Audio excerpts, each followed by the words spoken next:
You need people, you need equipment, and you need money. And I've also said one of the first things that never goes in every war is the truth. The truth is always the first casualty of war. But one of the things we're often challenged about here is the influence of black rock on Ukraine. And the challenge is just that black rock owns Ukraine, and any money that the EU provides to Ukraine will just go straight back to black rock to pay back its debts. Now, the reality of this is, as with all of these spurious claims, there is some background to it. So if we actually look at the true background to it and get an explanation of that, we will then be able to debunk any myths about BlackRock actually owning Ukraine and any money provided to Ukraine just going straight to pay BlackRock's debts. Firstly, BlackRock invested a great deal of money prior to the full 2022 invasion into Ukraine, and this was to help to try and rebuild Ukraine. Since its independence, Ukraine has been consistently invaded and interfered with by Russia, and one of the reasons that Ukraine hasn't been able to progress as much as it should is Russia's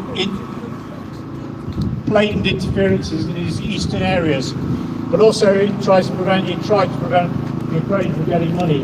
And part of the funding for this came from an organisation, an American investment company called BlackRock. When the full-scale invasion took place, obviously the value of the debts that were held by Ukraine went down, and the value of BlackRock's investments went down. Now, as a result of this invasion, BlackRock renegotiated the terms of the debt that they wanted Ukraine to repay. And this is often what's talked about when they talk about money going from the EU to Ukraine and then back to BlackRock. The actual detail of the loan renegotiation was that for every $100 that Ukraine BlackRock invested in Ukraine, they were prepared to accept a settlement of $60 instead. So they actually took what's known as a haircut of 40% of the face value of the debt. They also agreed that repayments would be not fall due until 15 years, that's 2037, before Ukraine had to start making payments back. They also agreed that these payments would be based on the growth of the wealth of Ukraine, on gross domestic product of Ukraine. So what actually is going to be paid back by Ukraine in 2037 at the earliest, that's when repayments are actually going to start.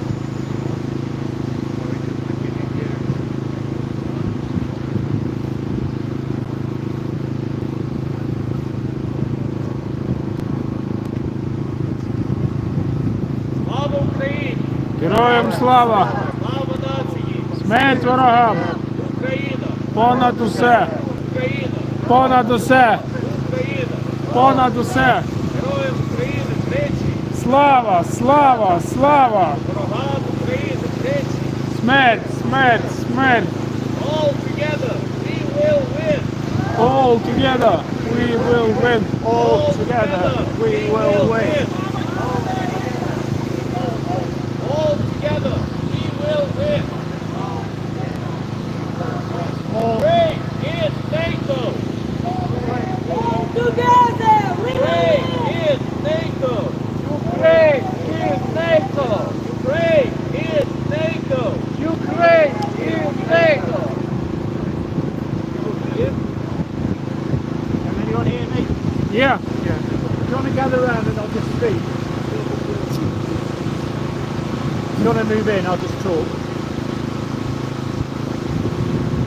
So as I was saying before, I'll stop the top. Looking at terms of actually connecting payments that are going to cause you to BlackRock, they're not going to cause you until 26% of the earliest.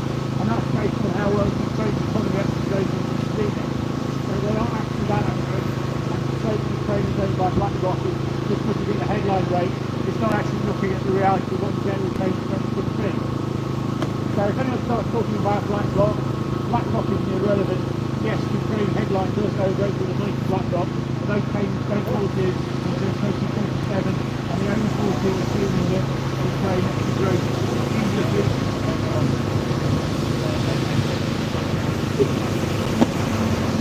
That assumes that Ukraine grows to GDP and it's a good run.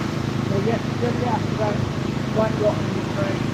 Just say nothing's going to cause you until 22%, and it is dependent on the Ukrainian economic growth significantly, which it should do as long as the Russian forward aggression.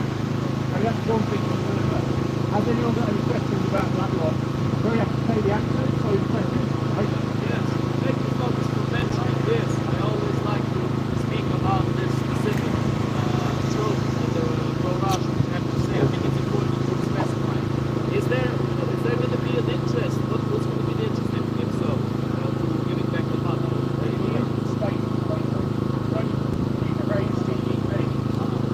Based on current rates of interest, which at the time making the loan were actually relatively low. So there are currently Ukrainian interest rates are 13.5%, so the repayment rates are going to actually be lower than that, because that's what was originally negotiated.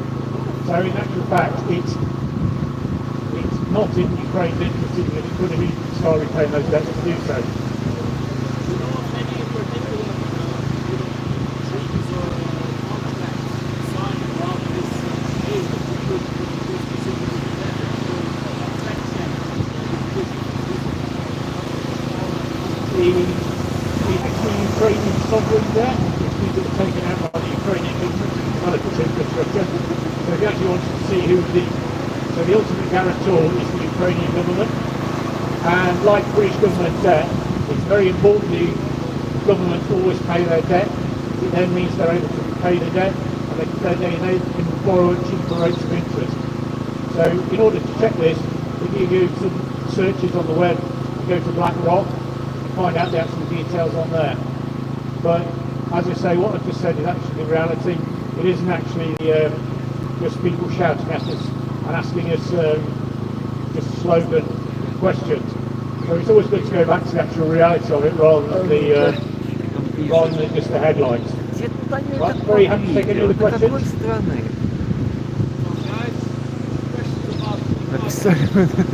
While we're talking about BlackRock is a major investment firm, and if it's good to stay on site with them, because sometime in the future Ukraine is going to need additional funds to develop its economy. So actually honouring the requirements of this debt to BlackRock is actually very useful. So I personally think Ukraine is in a good position with BlackRock, and by and large the comments that are made against us are made just looking at the headlines of the position of ignorance. One of the other things I'd like to talk about, what one of the previous speakers said, is about Ukraine specifically decided to end its gas pipeline contract with Russia. So the first thing I'd like to point out is people talk about Russian gas. It isn't actually Russian gas. It's actually taken from the other countries in the Russian Empire, and the Russians actually sell it and take the revenue for themselves. So that's the first thing to actually note.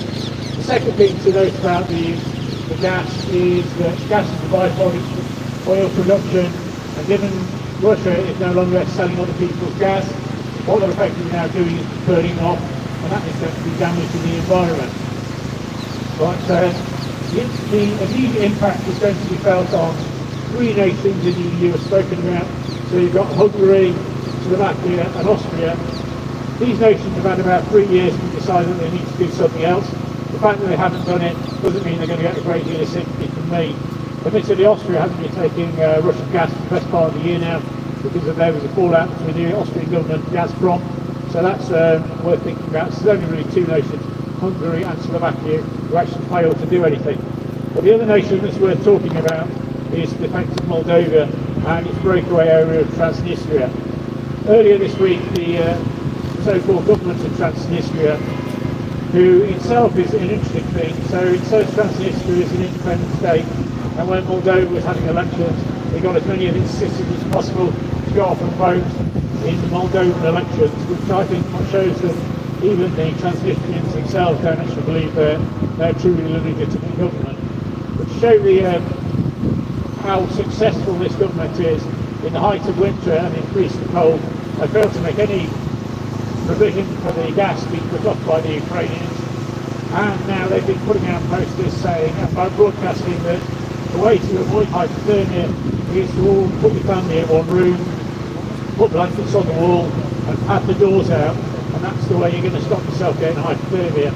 It's woeful that this has been coming for 3 years and the Transnistrian government has done nothing to actually protect its people. Also, the Russians have got a problem with they've only actually got 500 troops in Transnistria, which are massively isolated from the main bulk of the Russian military. So if, for example, Ukraine was to assist the Transnistrians and get rid of them, there'd be very little that the 500 odd Russians that are currently there would be able to do. And it's my opinion that they should be, if you were doing a proven military thing, you would withdraw them, but they're just keeping them there for provision's sake. But the other thing that this shows about, and literally does show to the people of Transnistria, is just how impotent Russia actually is. Because for all their filibusters, they can't keep the lights on in Transnistria, and they can't keep people warm in Transnistria. So whilst people might currently support Russia, when the heating starts to go off and they've sat in the cold for the best part of 2 months, whether they're still supporting them at that point remains to be seen. So what will happen with Transnistria? I would suggest that if nothing else, the people of Moldova will look at them and see that if you stay in the Russian sphere with food, you're significantly worse off and you have to sit in the cold and put up with it. And another aspect which is worth considering with the cutting off of the gas pipeline is it was clearly in Ukraine's interest to cut off the gas pipeline, and this is the Ukrainians were getting a great deal of money from the transmission of Russian gas through the pipeline, and it's often said that this seems a bit odd, but Ukraine has actually now secured its funding for 2025. It's got adequate funding to keep its country going, so arguably it can go without the revenues it was getting from Russia, whereas Russia is in a much poorer position and it's going to lose some $5 billion of income from the gas it was selling. And as I've said before, there's strong evidence that the Russian economy is in a great deal of trouble. And this is one area I like to talk about, and I'll talk about it again this afternoon. And that's the first thing is that Russian interest rates are currently at 21%. When Russia invaded Ukraine, they raised it to what they refer to as an emergency rate of interest, but this was actually 20%. So 20% was an emergency rate of interest, so what is 21%? So that shows that Russia, even by its own admission, is currently in a state of emergency with its economy. But one of the things that happened in December is the bulk of informed correspondents were thinking that Russian interest rates would go up to 23% from the 21%. And Ilya Nagula, a much respected, one of the very few respected members of the Russian power authorities, said that Russia would continue to raise interest rates to stave off hyperinflation and to maintain the integrity of the currency.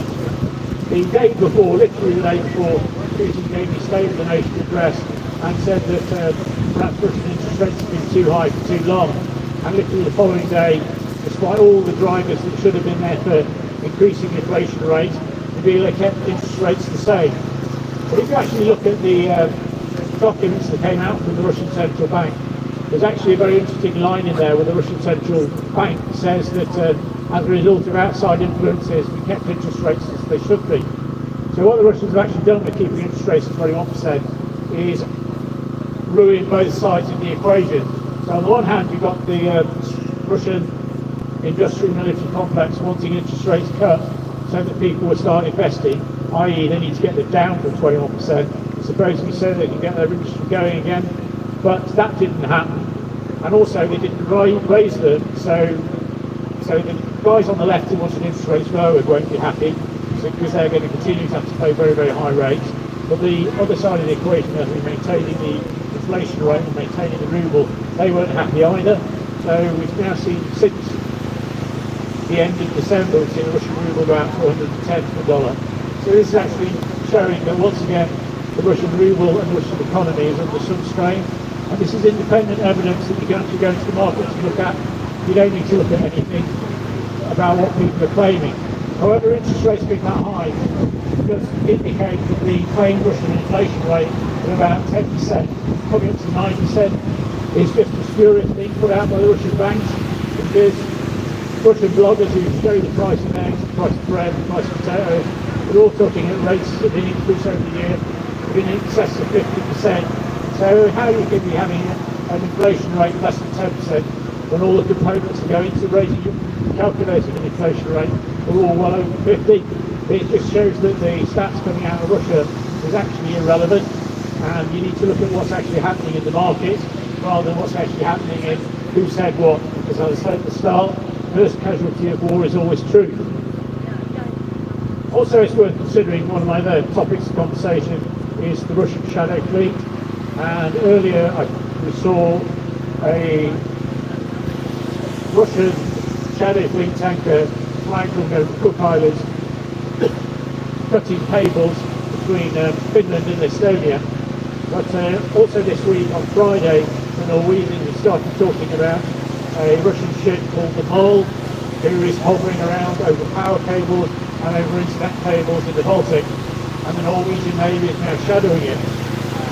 But the important thing to know with Russia, as in all things Russian, is that they will respond to might. So us posturing and saying, oh, we're going to do this, we're going to do that, but we don't actually do anything, results in the Russians just carry on doing what they're doing. An incident that always calls to mind how we should respond to Russia is when Turkey and Russia were fighting in Syria. The Russians started overflying Syrian territory. The Turks told them to stop doing it. The Russians just carried on. And so the Turks, using ironically enough an F-16, shot down a Russian bomber. And the Russians said, oh, this is a terrible thing to do, we shouldn't be doing it. But they never again flew over Turkish territory. So my view on the cable-cutting ships that are currently operating in the Baltic is to just simply arrest them and take them into ports and say, right, tough. And that's the language that the Russians will understand. One of the arguments that came out in the very early part of the invasion was what would happen if Russia was to invade a small village in Estonia. How would NATO react? And this is the example that's often quoted. But in actual fact, it's not a it's not an Estonian village that's been attacked. It's actually our cables under the Baltic that Russia is adopting very aggressive behaviours to. And it's time that we stop pussyfooting around and actually started taking these ships. If we do this kind of thing, we just take the ships. And arguably Russia, they're not Russian ships anyway. They're operating out the Cook Islands and the like. So now it's time to just seize these ships and say, right, we're just going to keep them. The ships, of course, aren't worth anything like the damage we're doing, but it's a strong sign back to Russia that this is what we're actually going to do. So that's what I'd like to talk about this afternoon. Very happy to take any questions on anything other than the British weather. Thank you very much. Thank you for your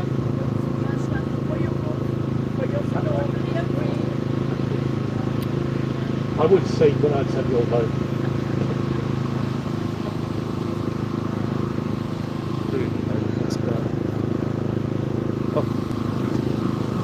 Thank you very much. Very useful information, as always. I think it's very important for all of us to stay informed already. So that when these little creepy crawlies roll out of their little holes in the ground and come to us shouting, glory to Russia, glory to Putin, so that we know what to say when they are coming here. That is a very important thing. Sometimes I hear people even in our community say, oh, you know, what's the point? What's the point of talking to the opposition? They're not going to change their minds. Well, to an extent they are right. Most of our opposition is not going to change its mind. But my friends, what's the point of any talks? What's the point of any negotiations at that point? We need to be able to speak with others. Not only so that perhaps some of our opposition will change its mind, but most importantly, so that the people in the middle, the undecided people, can finally see who has good points to give and who does not.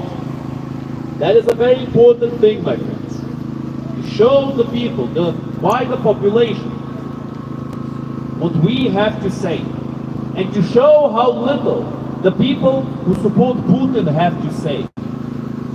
Besides, of course, their insults and conspiracy theories.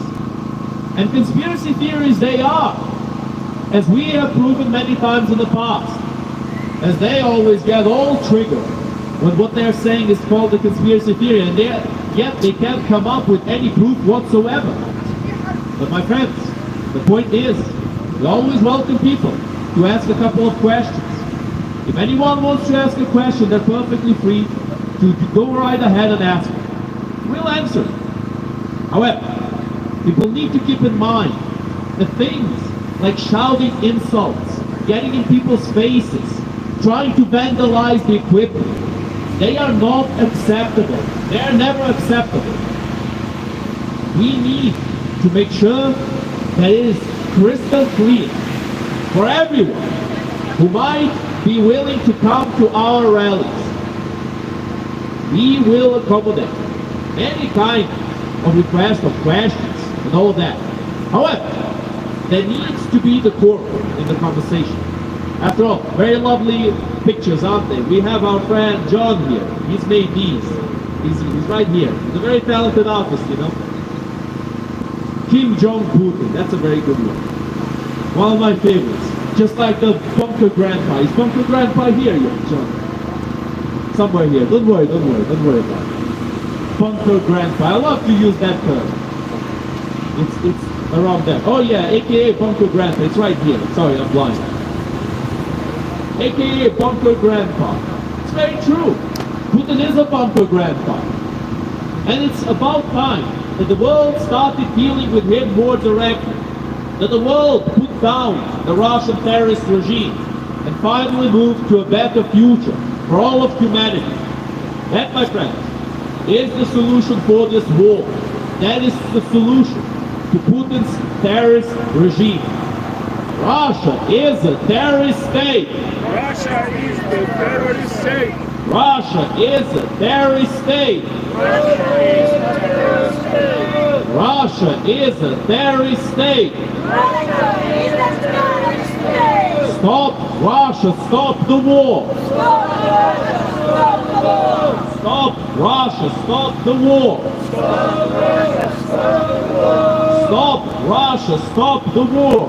Stop Russia, stop the war. Tribunal for Russian war criminals. Tribunal for Russian war criminals. Tribunal for Russian war criminals.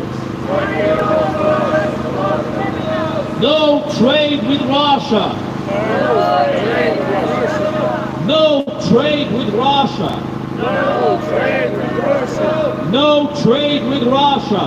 No trade with Russia. You know, a while ago I've seen a little sort of interview that Arestovich did. Personally, I was very disappointed. I remember back in the day when he was saying some good things. But now it seems like he's going on interviews with people who oppose Ukraine, with people who support Russia. It's very disappointing. And it is clearly politically motivated. He clearly has ambitions to get some power in Ukrainian politics. That is exactly why he's throwing his lot now with the Russians. I remember back in the day when the Ukrainians were very critical of this so-called Russian culture, quote unquote. Arestovich started going on about, oh, you know, we must not lose our humanity. My friends, we have our humanity. The problem is that our enemy behaves like animals in an animalistic way. That is the reality of this situation. That is why we must say it unequivocally that Russia needs to be put in its place. There's this little meme that started becoming popular not too long ago. It goes something like this: make Russia small again. Now obviously, these zombies absolutely despise this little joke, to make Russia small again. But truth be told, for a large part of their history, Russia was quite small. You know, the Tsardom of Muscovy, as the name implies, started in Moscow and with the periphery of Moscow, which begs the question: how can the Russians claim ownership of the Kievan Rus if during the zenith of the Kievan Rus, Moscow did not even exist? How can they do that if Russia started with the Tsardom of Muscovy? It's very interesting question to ask to Putin especially. Of course, Putin would never answer. Putin will simply deviate and talk about other things and that kind of stuff. We all know what to expect from that particular war criminal. But, my friends, we need to continue sending this message so that the people are aware that it is not only the future of Ukraine that's at stake, it is the future of humanity. There is no exaggeration. For if Russia wins, then every single petty dictator in this world will start an arms race to get their own nuclear weapons so that they can get a get out of jail free card forever. It's going to throw under the bus all of the many efforts done by humanity to reduce nuclear armament, to make sure that there is a possibility for peace in the future. But Russia refuses that peace. Russia will always refuse that peace as long as it exists the way it exists now. The Russian terrorist regime needs to fall. And it is up to the free world to do that, my friends.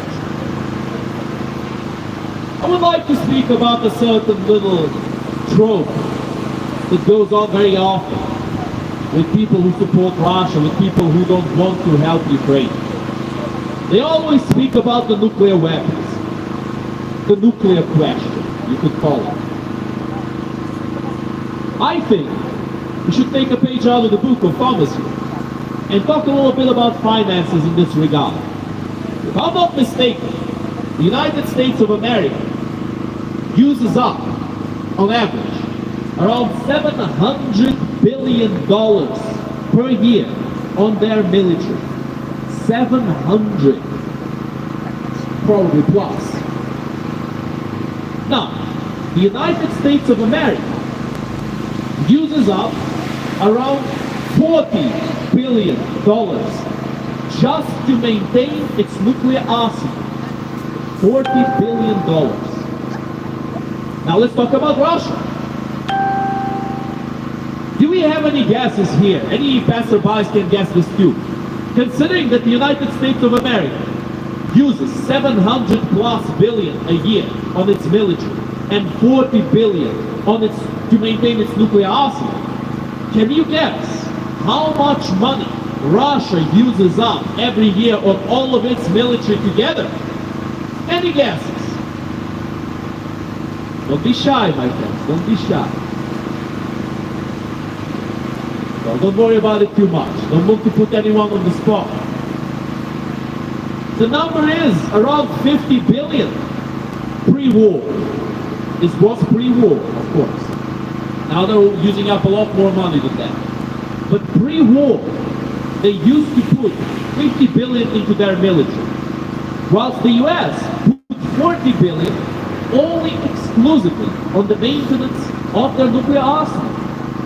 Now put those numbers together with the ratio of 40 to 700, being the ratio of maintaining nuclear weapons to maintaining all of its military. How much money do you think the Russians are putting into maintenance of their nuclear arsenal, supposedly the biggest in the world?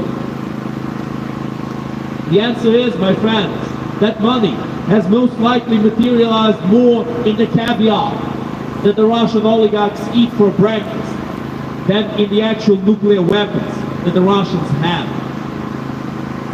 That is the reality of this situation, my friends. The Russians are most likely about us terrified of their own nuclear weapons, of using them. And the West is terrified of the Russians using those weapons on the West, on the free world. That's the problem, my friends. People don't understand that the Russians are using no money, almost no money, to maintain their nuclear arsenal. And to try to mess with those nukes, to try to use them and shoot them at someone, is almost as hazardous for the people who are about to use them than for the country that they might be used on. That is the reality of these empty threats of the Russian terrorist regime. They've been talking about using oreshki, or hazel tree, this new weapon they have, with a nuclear weapon. They've been talking about, oh, you know, we might just start using intercontinental ballistic missiles. That's why they started using them against Ukraine. Quite useless, if you ask me, because Ukraine is right near Russia. But they did it to send a message. They did it to show that supposedly their intercontinental ballistic missiles work. That's the interesting part. When Russia supposedly develops a new wonder weapon, they scream and shout about it to the whole world so that everybody can hear, so that everybody can shake in their boots. But when America develops a new wonder weapon, they speak about it to no one. They keep it to themselves. Why might that be? It's the old Sun Tzu's words. They come to mind. Pretend to be strong when you are weak. Pretend to be weak when you are strong. It's the reality with Russia and the US and their relation nowadays. Russia would be glassed in hours if they waged war against the US. That is exactly why the Russians can only afford to bully smaller nations at their doorstep, like Ukraine, like Georgia, like Belarus, like Kazakhstan. That is exactly why the Russians see these countries joining NATO as such a big no-no. Because they are squeezing those countries dry from their money, from their wealth, from their funds. Ukraine is one of the richest countries in the world in terms of natural resources. Of course, Russia has more, but Russia is many times bigger than Ukraine. And in terms of the size Ukraine is, their natural resources are overwhelming. It's grain, it's oil, it's gas, it's minerals, and many more. Friends, Ukraine is a precious country. That's exactly one of the reasons why Russia wants it so badly. It has nothing to do with this idiotic idea of denazification. Yeah, sure. I'm sure the Russians are denazifying Ukraine very well, with their officers wearing Nazi swastikas and all. Nazis denazifying Nazis. That would be funny. The point is, my friends, that the Russian terrorist regime has multiple neo-Nazi battalions fighting for them. It's the perfect situation, the perfect analogy for the pot calling the kettle black. One of the regimes with the most Nazis in its military blaming another regime that doesn't want to be part of it, of being Nazis. The truth be told, my friends, it needs to be said that even in the West, people can be very misguided about this specific topic. There is this false belief that the Soviet Union was the big enemy of Nazi Germany, ideologically, militarily, on the most basic level. That is a completely false belief. At the beginning of World War II, the Soviet Union was on the same side as Nazi Germany. They were invading Poland together. the Nazis from the west, the Soviets from the east. It was called the Molotov-Ribbentrop Treaty between Nazi Germany and the Soviet Union. The treaty they signed to split Poland in half to Hitler, half to Stalin. The treaty they upheld all the way until Hitler started Operation Barbarossa, which is the beginning of the invasion of the Soviet Union. But before that, the Soviets were perfectly happy to trade with the Nazis, to give them all the means to achieve their disgusting ends. There were no moral quandaries. There were no upheavals in the Soviet Union because of this. No one cared. Oh, what? The Nazis are exterminating all the Jews. Well, they're giving us the weapons we need, so good on them. That's what they were saying. That's how they saw the world. And keep this in mind, my friends. Nowadays, the Russians hate Hitler, not because Hitler was a Nazi, but because Hitler waged war against them. They would be perfectly happy to be allies of this Nazi, but they could not have it their way. There's this book. It's part of a series of books where a Russian goes back to the past to change history. This book has the ominous name of Tavarish Führer, Comrade Führer. I'm sure you can already see where this is going. It's a book with a Russian going back to the past to meet with Hitler. But what did he want to do? Did he want to assassinate Hitler? Did he want to change history, prevent World War II from happening? No! He went to the past to make a treaty with Hitler that would not be broken, to wage war against the evil Anglo-Saxons. Those were the true villains in this book. Those are the true villains in almost every Russian book where a Russian goes back to the past to change history. It is the British, the Americans, the Anglo-Saxons. They are their number one enemy. Never Hitler, never Mussolini. It's always the British. That is why, my friends, we feel like it's our duty to inform every single British person of this. And every single person who lives and contributes to this country. You know, I remember an individual. This individual is from India. He lives here in the UK. He works here in the UK. He contributes to this country. But he told me straight up that he supports Russia. And that he thinks that every Indian who fought against the Nazis was a traitor. It is truly interesting for me to hear people speak like that, as they live here, as they contribute to this country. Why not leave? And this is not something I say with malice or with disdain. This is something I say as a migrant myself. As many of you know, I lived in Portugal most of my life, and I migrated here to this country because I feel like life here is better. So if people feel like this country is so evil, so bad, so racist, why not move out? Why not move to a place that they like more? But they never do that, do they? The Nazis stay here, claiming that they will turn this place into an ethno-nationalist place. The communists stay here, claiming they will turn this place into a socialist paradise. So both the extremes hate this country, but both the extremes refuse to leave. They want to stay here. None of these Russophiles, these zombies, who we counter protested alongside with John here against, none of them go to Russia. They're all staying here, you know. A lot of these individuals, a lot of these Z's who go out to the Imperial War Museum on 9th of May. By the way, for you guys, if you want to be part of our counter protest, come along. None of them go to Russia. Many of them are pensioners. So I can kind of tell why they're not going to Russia. Here's a little bit of trivia. In Russia, they stopped paying pensions for a whole bunch of people. There's this trope, this trend, you could say it almost, although it's a ruthless use of the word, of pensioners, elderly people, catching themselves on fire and burning places in Russia because they're not getting paid their pension. They're trying to protest any way they can. They're trying to burn the voyenkomats and all of these different places in Russia. And it's old people, it's not youngsters looking for thrill.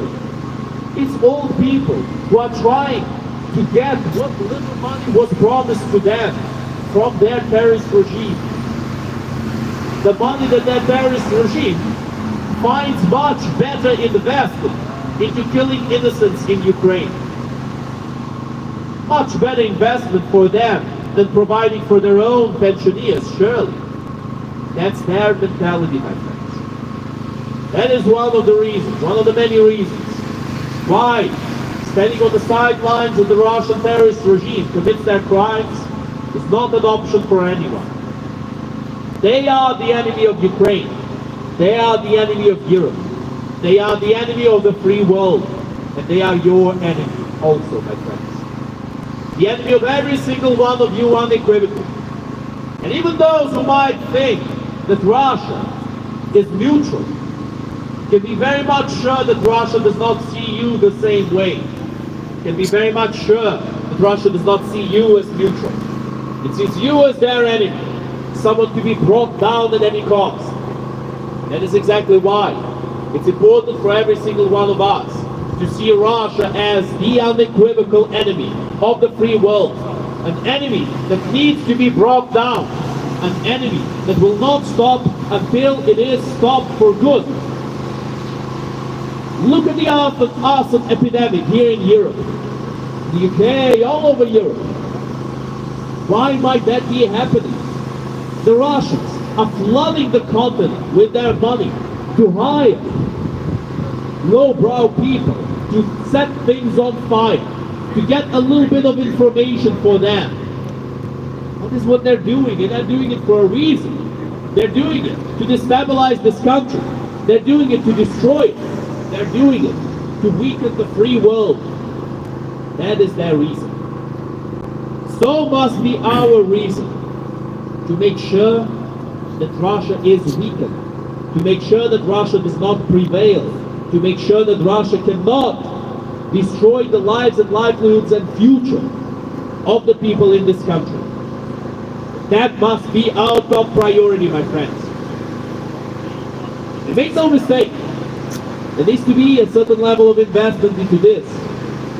There needs to be money and weapons put into this cause to make sure that Russia loses. It is not going to be easy, but it is a simple solution to come up with.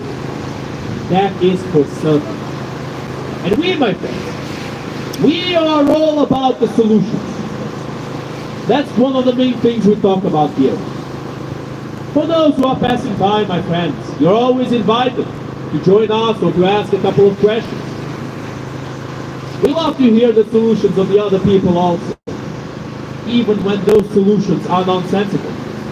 It is important to hear what the wider population has to say, because communication is a two-way road, and we intend to keep it that way.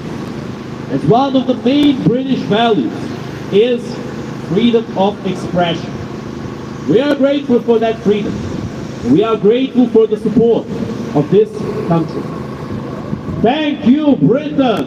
Thank you, Britain! Thank you, Britain! Thank you, Britain! Thank you, Britain! Thank you, Britain! Thank you, Britain! Thank you, Britain! Thank you, Britain! Thank you, Britain! Thank you, Britain! Thank you, Britain! My friends, I'd like to thank you all again for coming here today. I think one of the most important things is to always remember.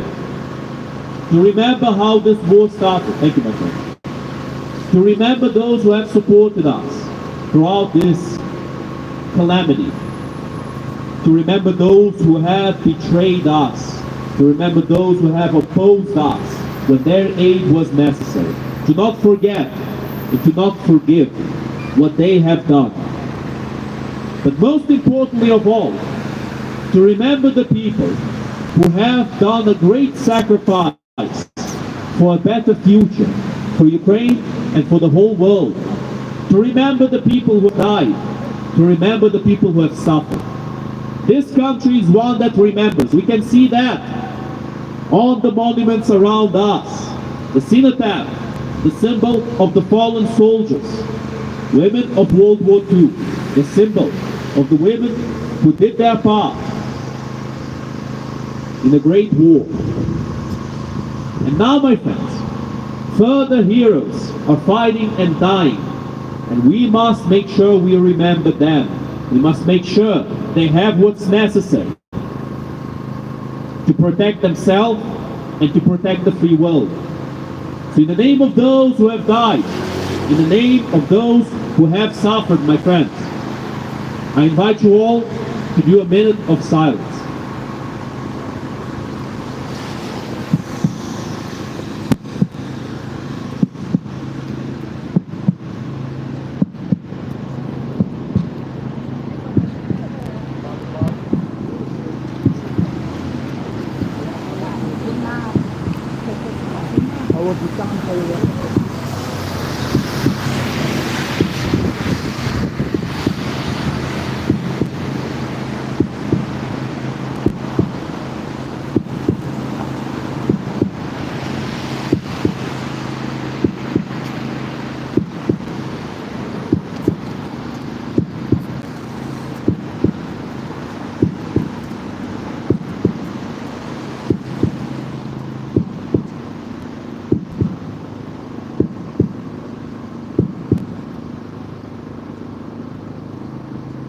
Thank you. Memory is one of the few things that distinguishes us from the beasts of this world. History is the materialization of that memory. If we lose our history, we lose our ability to learn with the mistakes of the past, our ability to prepare for what will come in the future. That is why it's so important, even for people who have nothing to do with Ukraine, to oppose Putin, to oppose his revisionist history.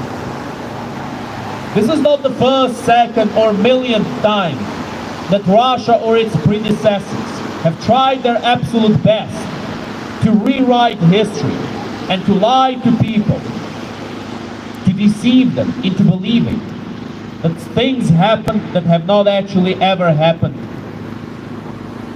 to make them believe that the real events that transpired in the past were different from what we see. My friends, it is said that history is written by the victor. That is a good saying. However, history needs to be written by someone.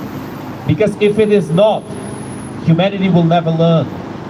Humanity will never improve. And most importantly, we must never allow to win those who choose to rewrite history to their liking, who choose to deceive people and to lie to people about their upbringing, about the way this world began, the way this world progressed. We must never allow those people to prevail. We must never allow Putin to prevail. He has spoken about his silly revisionist history many times in the past. You know, even the term revisionist history, it already gets the pro-Russians absolutely irate. They can't handle it. They hate the term. I remember very well last time we went with John to the Imperial War Museum on 9th of May. There was this very funny individual who engaged with me in a conversation about Stepan Bandera. And he also engaged with me in a conversation about revisionist history. When I told him that what he was saying was revisionist history, he told me that that was a fake term. And he asked me what it means. Well, I explained to him what it means.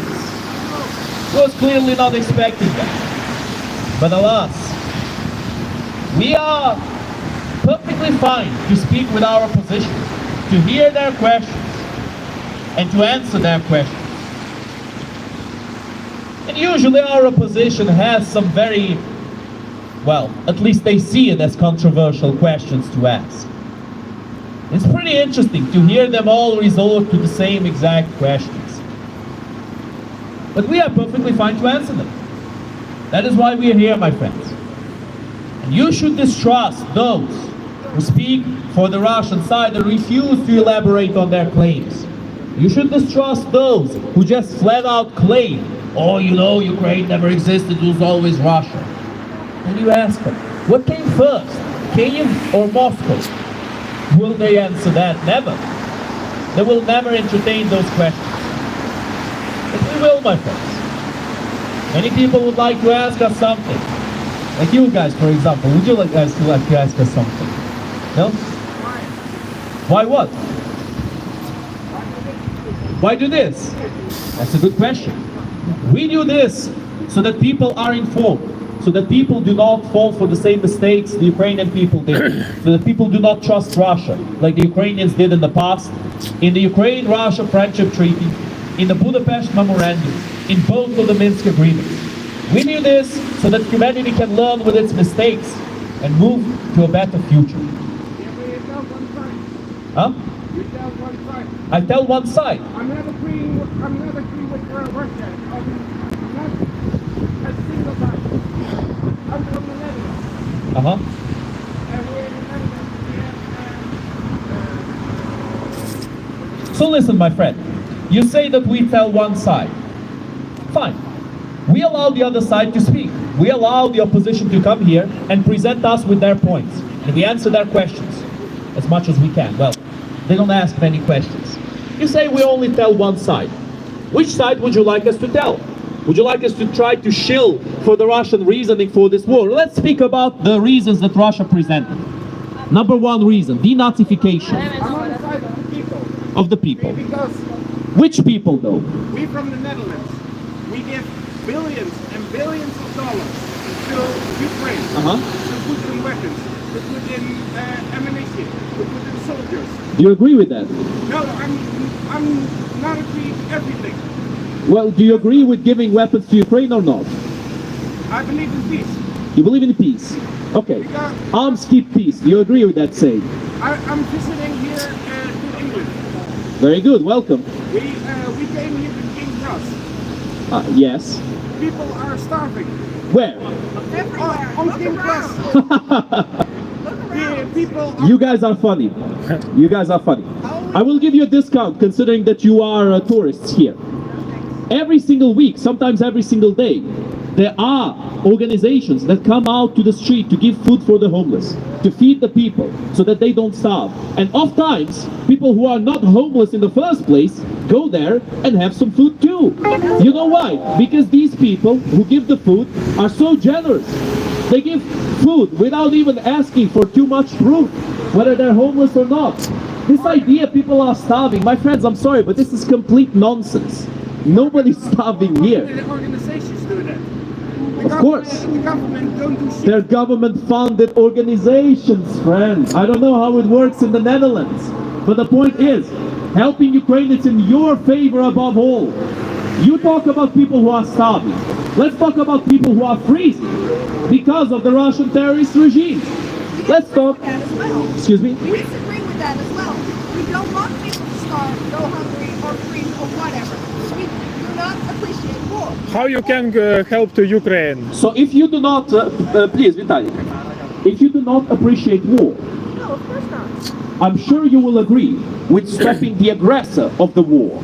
Yes. What we see. How do we stop Russia without resorting to weapons if Russia has attacked Ukraine with weapons? What we see in No, just please answer this question. How do we stop Russia without resorting to weapons if Russia attacks us with weapons, with brute force? How do we stop them? We don't stop them. Well, there we go. I think we reached quite an impasse right here. We either allow the Russians to take over and exterminate Ukraine, or we fight them. And we need to fight them together, because they are your enemy as much as they are ours. the solution is not more weapons. What is the solution? Divide, see, oppress, No, please, let them answer. What is the solution? Please inform us. The solution is peace negotiations. Uh-huh. Which peace negotiations? How many peace negotiations have there been? None. None. Are you sure about that? What if I can name you multiple peace negotiations? Because in a couple of 2.5 years, there are none peace negotiations. Uh-huh. There are both. They're trying to get peace negotiations, but they always cut on one side. You see, my friend, this is the main issue of uninformed people. And I'm sorry, you guys are terribly uninformed. There have been two. Well, you laugh. I'm glad you're having a good time. Yeah. I'm glad you're having a good time. I'm not saying this to insult you. I'm just telling you the truth as it is. I'm not insulting you. I didn't insult you. No, I did not insult you. I'm telling you the truth.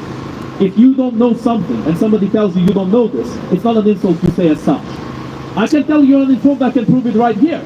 Because there was two Minsk agreements in which Ukraine agreed to give up lands for peace. Both of them, Russia betrayed them. The second one was particularly interesting, and look this up when you're at home. The Battle of Debaltseve was being waged around the time that the second Minsk agreement was signed. When the Ukrainians stopped military action against the Russians because peace was agreed upon, the Russians attacked the Ukrainians and got a big surround of Ukrainian troops in the Debaltseve village. You can look this up. I'm not lying to you. You can pull out your phone and look it all up right now. There were multiple peace negotiations. Every single one of them Russia betrayed. So my friends, no offense, please look this up. Ukraine is fighting for its survival. Russia is fighting for its corrupt leadership. That is the big difference here. And you, every single one of you, every single person in this country has a lot to gain by supporting Ukraine. Because every single life of a Ukrainian saved today is the life of a Westerner saved tomorrow. Think about it for a second. Think about it this way. If Russia gets Ukraine, Russia takes over Ukraine. Let's imagine we get it your way. Ukraine stops getting weapons. Ukraine gets taken over by Russia. Oh, it's not your way. Well, you just said that weapons don't make peace. So it is your way at the end. You just don't want to admit it. My friends, Russia will not demilitarize. That is not a realistic worldview. Russia will never demilitarize unless they are demilitarized forcefully by being beaten on the battlefield. But less of that. We'll talk about that later. My friends, if Ukraine does not get the weapons it needs, Russia takes over. If Russia takes over, there will be an extermination of all the people who refuse to side with Russia. After that, Russia will take what's left of the Ukrainian manpower, of the Ukrainian resources, and will wage war against the rest of Europe. They've already spoken about invading the Suwalki Gap between Poland and Lithuania. So Poland and Lithuania might be next on the list. Yep. Estonia, Latvia, too. Moldova most likely will be the first country they'll strike after Ukraine. Or Georgia. They have troops in Georgia. They have troops in Moldova. Troops in Kazakhstan. My friends, Belarus is as good as a region of theirs. You need to look this up. I am sorry to say that. But saying that, oh, you know, we don't want to support war. War has forced you to make a decision. It has forced us to make a decision. Can you ask why Netherlands surrendered Hitler 80 years ago? No, let's not push them too hard. So look, again, no offense, I have nothing against you, but please look this up. Please look up this information. What you're saying here does not surprise me at all. This is what many people think, because the Russian terrorist regime is very good at propaganda. They're very good at it. I admit it, you know.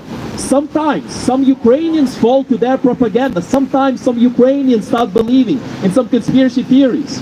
So I don't find it strange that you have, fallen to this kind of misinformation. But please, my friends, look it up and inform yourself, because Ukraine is your ally. Russia is your enemy.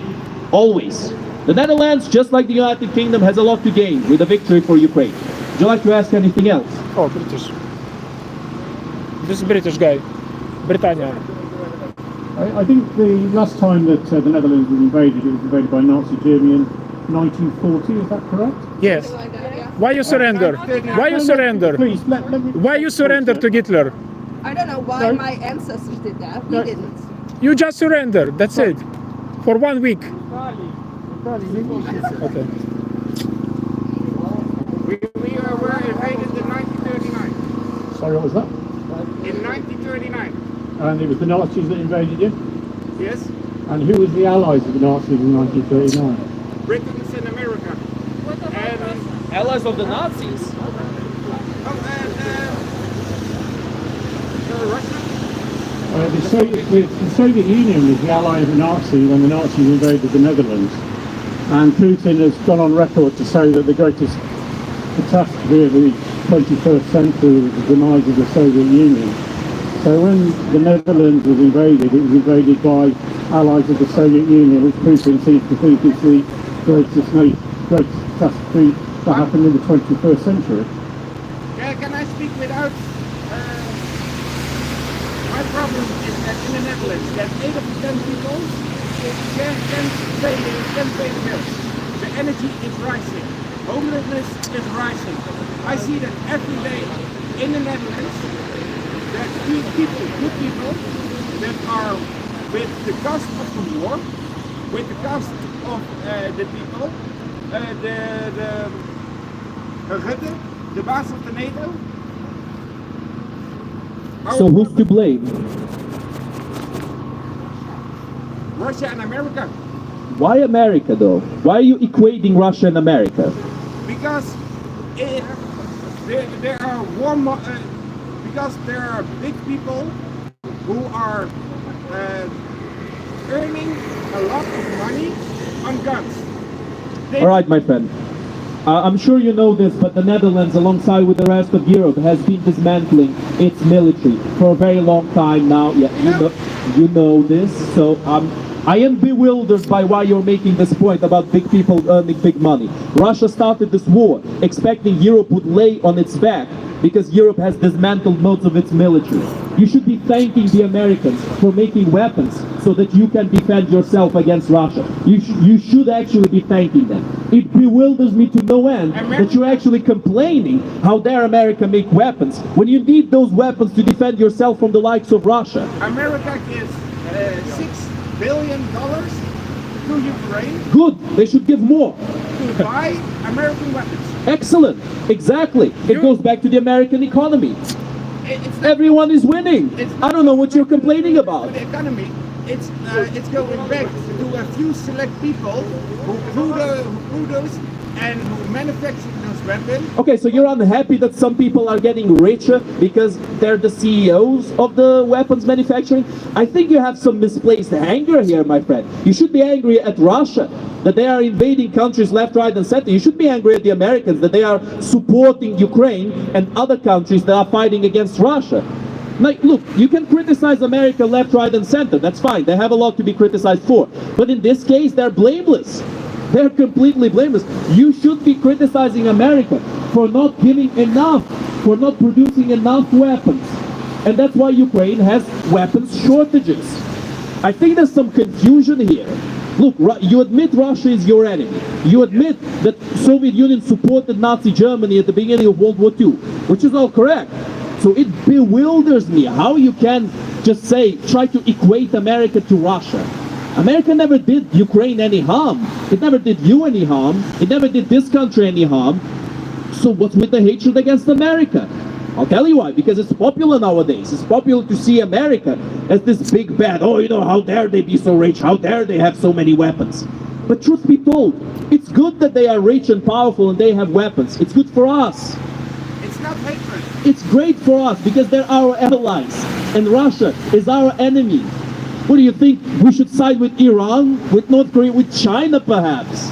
My friend, I'm sorry, but it's very clear that in a world with these different sides, it's very clear who's the better side and who's the worst side. It's very clear. Any other questions? Just last one, because we've had a long chat. I wish you well. Thank you, my friend. I wish you well too. Merry Christmas, Happy New Year. Don't worry about this, guys. You know, again, I think it was respectful overall. That's good. And I hope you will look up some of this information. You can fact check everything I said. Fact check the Battle of the Baltic, fact check the Minsk agreements, fact check the Molotov-Ribbentrop Treaty. Some of the most important things to check it out, to see that the Russian terrorist regime is to blame.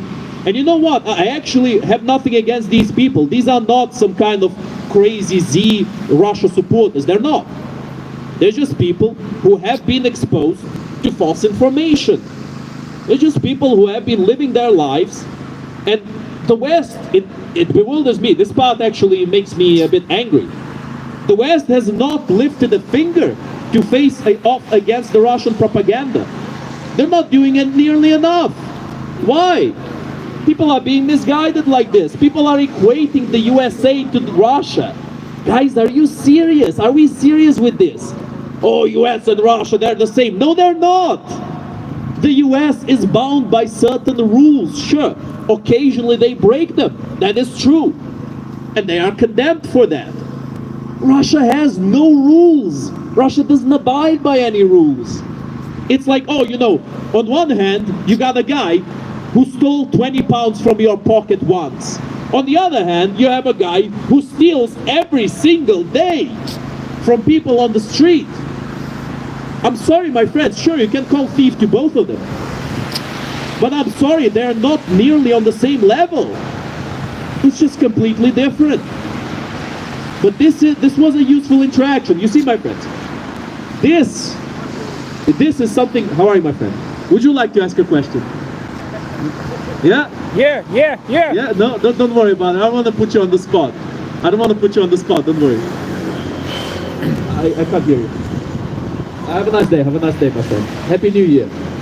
Anyway, I never try to put people on the spot with this. I don't just try to insult them. Even if people come to us with Russophile points, even then, I think it's important to not jump at them, not start insulting them. That's not gonna achieve anything. We don't need to resort to that. All you have to do is ask a couple of key questions. Why is Russia the good guy? Why do you support Putin? Why do you oppose Ukraine getting weapons? Very simple questions. Why? You know, like the individual who came to us a while ago from the Netherlands who asked, why? Why do this? Well, I explained them why we do this. I hope it was a good enough explanation. I hope it was. Thank you very much. Oh, she's too kind, always. Thank you very much. I think it is important to talk about these things. Now, once again, the Netherlands is an ally of the United Kingdom. We are in this boat together, my friends. Although, unfortunately, Brexit happened, and that stings, but alas, unfortunately, Brexit did happen. But I believe, in my personal opinion, that we are still in the same boat. UK, Europe, the USA, they're allies. To be equating Russia to the USA shows a very deep level of ignorance, very deep misunderstanding of the way these countries function. And you know, one of the tropes that these people do is, oh, have you been in the US? Have you been in Russia? Oh, you don't know what you're talking about. Well, my friends, you don't necessarily need to go to a country to know its basic rules. You don't need to go to a country to learn its culture, at least to an extent. Many Russians have lived their whole lives in their little dеревня, in their little mud huts. And I'm not even joking, the Zemlyanka, the mud hut in Russia, is still where a lot of people live. They live there without ever knowing anything besides what their propaganda TV spews at them. But we are here to talk, we are here to answer questions, we are here to ask questions. If anyone wants to participate, they're free to do as such. If anyone wants to talk, they're free to talk. You know, just come to us and we'll have a nice chat like we've had today.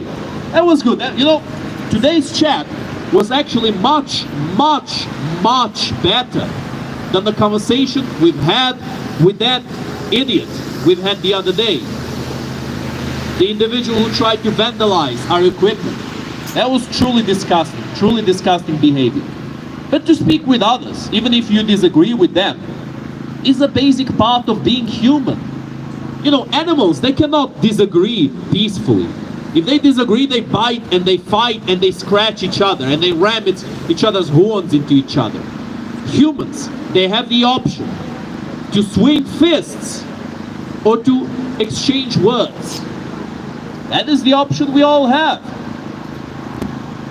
Now, I'm sure Vitalik's stream here, I'm sure people there, you know, he has a lot of bots there. I'm sure the bots are using the usual curse words and all of that.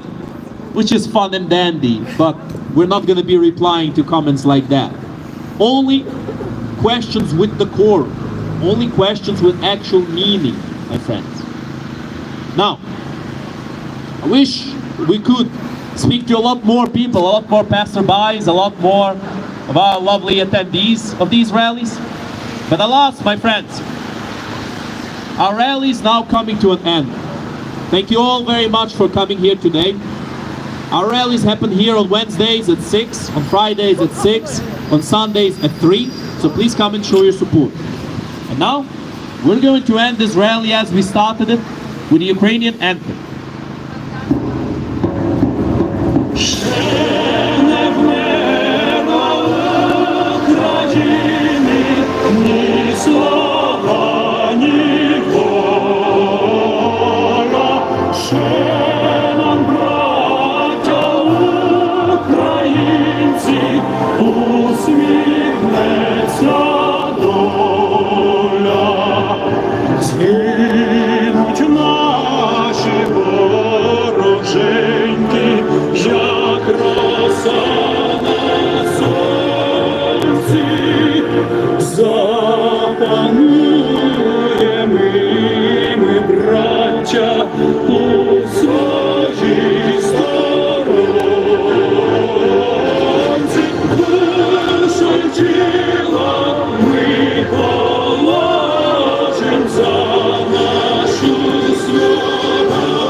Слава Україні! Героям слава! Слава нації! Смерть ворогам! Україна! Понад усе! Україна! Понад усе! Україна! Понад усе! Героям України тричі!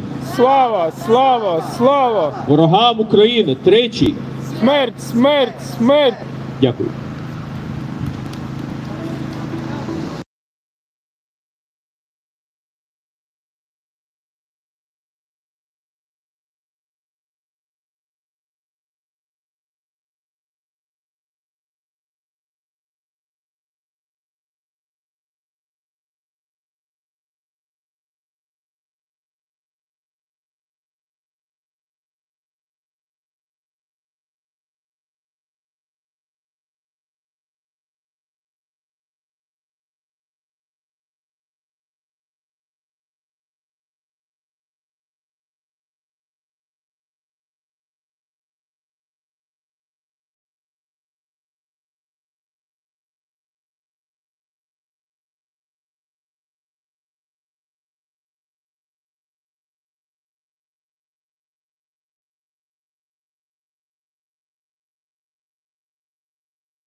Моя парасолька. Парасолька ні, мабуть, британська. Пропав.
As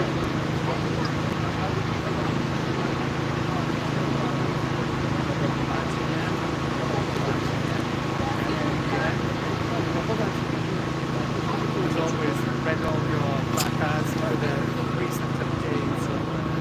So you do it in the morning. Thank you.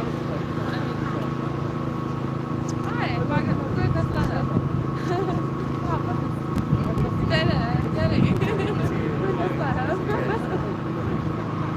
I'm going to Finland.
I think he's just money maker. I don't know.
church.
It's okay.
alam mo.